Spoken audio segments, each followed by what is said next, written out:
what's up, you guys? All right, I'm still recovering, but I gotta make this last-minute video. I feel a little better now. UFC 294 is in less than like 15 hours. I can't wait to just, go to sleep, get up, wake up in the morning, 7 a.m. and watch the early prelims.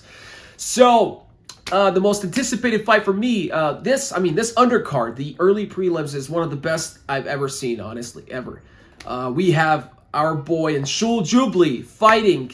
He's the featured early prelim against Mike Breeden. So what happened was Mike Breeden missed weight. He actually weighed 3 pounds over the limit. The limit is 156 pounds. Mike Breeden weighed 159. So, Jubli is a stud. He still accepted the fight, even though this guy has an obvious weight advantage now at this point. But he still took the fight. And he's going to be awarded with a 30% cut of the Mike Breeden's purse. Good for him. I'm so happy. He's confident in his skill. I believe in his skills. I think he's probably, my guess is, my official prediction for this fight is that it's going to be a submission by Anshul Jubli. Either a submission or second scenario will be TKO via ground and pound. That's what I feel like is going to happen. But I'm leaning towards a submission. So absolute stud. Can't wait for this fight, and I'm pretty confident that even though this guy has an weight advantage, he will comfortably win in that fight. Now, next fight I want to talk about, and the fighter primarily, is Shara Magomedov. Shara the Bullet Magomedov. So this guy's been hyped up so much. He's been talked about way before his debut is tomorrow. So he's actually the first fight of the undercard. A lot of people talked about him. There's a lot of stories about him. Now, I am going to be the devil's advocate, and I'm going to say that I don't agree with people the reason that people are hyping up this guy. I don't know. I actually watched the highlights of this dude, and I think he's overrated. Now, I might be completely wrong. Time will only tell. Tomorrow, we will find out a lot. But he's got a really tough opponent, and he's fighting in middleweight. But yeah, like I said, I watched the highlights, and what I saw in the highlights is, yes, he's a really good kickboxer. He's utilizing a lot of those kicking, leg kicks, body kicks, high kicks. He does it all, right? All sorts of kicks. And he's really strong, really powerful. But he had a lot of decision victories, and he was fighting really low-tier competition. That's one thing. Second thing is he did not show any grappling. I did not see any grappling, or maybe I saw some minor grappling, but maybe some takedown defense. But yeah, I'm really not convinced. Honestly, I want to see tomorrow how he does. Maybe he improved. Maybe he's much better than I think. But from what I saw, I think he's hyped up too much.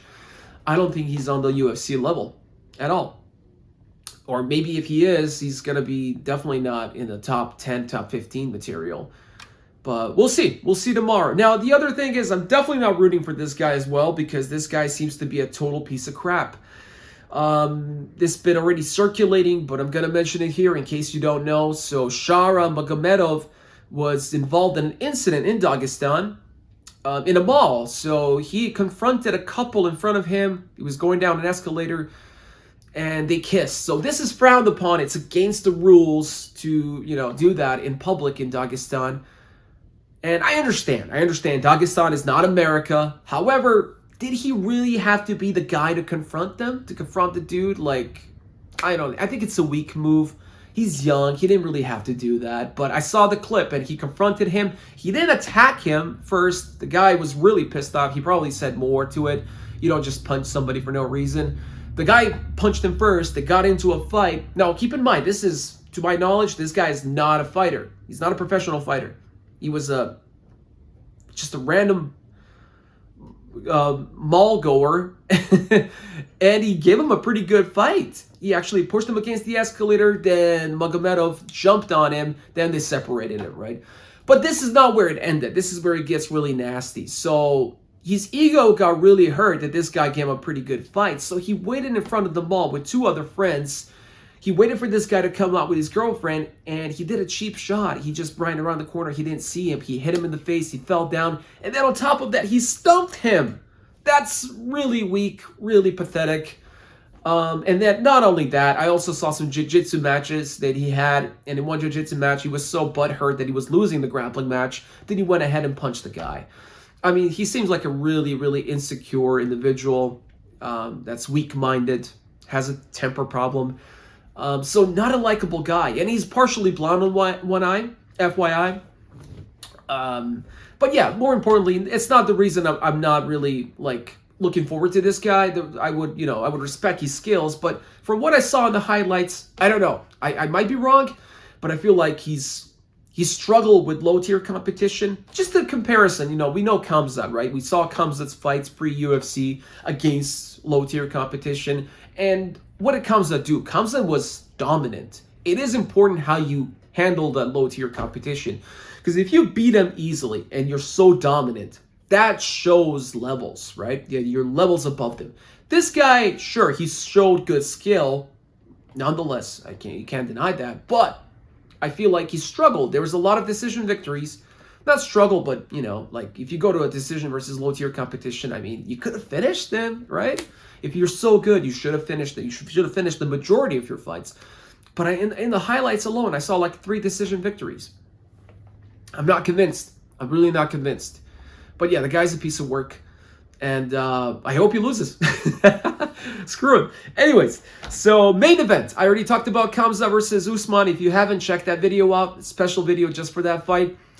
So main event, we have the rematch, fight for the belt between Islam Makhachev and Alexander Volkanovski. So Volkanovski now is fighting in Australia. Obviously, they're fighting in Abu Dhabi. And Islam obviously has got the home ground advantage. The majority of people will root for him. But nonetheless, my prediction is that Islam will take this again. Not because of the home ground, but I think that, Alex is a stud, right? I have nothing but love for Alex Volkanovski. I am rooting for Volkanovski, not just because I like Volkanovski, but I do root for a trilogy. I think these two gentlemen are give us an incredible fight, and I'm sure they will give us another incredible fight tomorrow, no matter what happens. And I would love to see a trilogy. I would love to see Volkanovski shake up the roster and everybody and just take this win as an underdog. And we're going to see another incredible fight. If not immediate rematch, down the line, we're going to see a rematch for sure. But I think that my brain says that Islam will win this because not only is Volkanovski's fighting on a short notice, 11, 12-day notice. But this guy, let's remember, from his last title defense at featherweight, he did a hand surgery. He had a hand surgery. He just barely recovered last month. And on top of that, he had another newborn just a month ago as well. So he definitely did not intensively train, even though he might have stayed in shape as he usually does. He has a really good cardio. But I just don't see him being that well prepared. And that's why I also think a part of me thinks that the way he says, like, I'm going to go for a finish is because he's not confident enough to go 5 rounds versus Islam. As much as his cardio is good, I think he knows that he's not that prepared. He's not that confident. He might be. He might be a really one-of-a-kind body that can take that kind of cardio no matter what, even with little training. But I think he wants to go for a finish. He wants to just give it a shot. He's getting paid well. It's a unique opportunity. Why not? Everybody would take. Not everybody, but he took it. He took that chance. But I think it's just not going to be enough. It's a fully prepared Islam. Even though he was preparing for Charles Oliveira, I think he's fully trained, fully ready to go. He made weight. He looks good after the scales. Usually he looks a little bit more drained than usual. Now he looked pretty good. I think as much as he can look good. On the scales. He does cut a lot of weight. And I think Islam will take it. Nonetheless, I think it's going to be one more Hall of Fame fight potentially. UFC 294 is coming up tomorrow.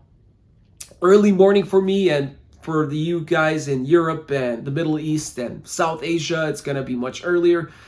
At a good time. You guys can finally watch it and not wake up early in the morning like you usually do, right? For all the other pay-per-view events that are happening in America. So yeah, let me know what you guys think. Let me know who you're rooting for and what are your official predictions. Let me know in the comments. And if you don't watch the video before the fights, you can always watch it after and see how I did with my predictions. I think I do pretty good. Let's see how I do this time. Thank you so much for the support, and of course, don't forget to give me a thumbs up if you like it, and subscribe to Octacage MMA. I'll see you guys in the next one.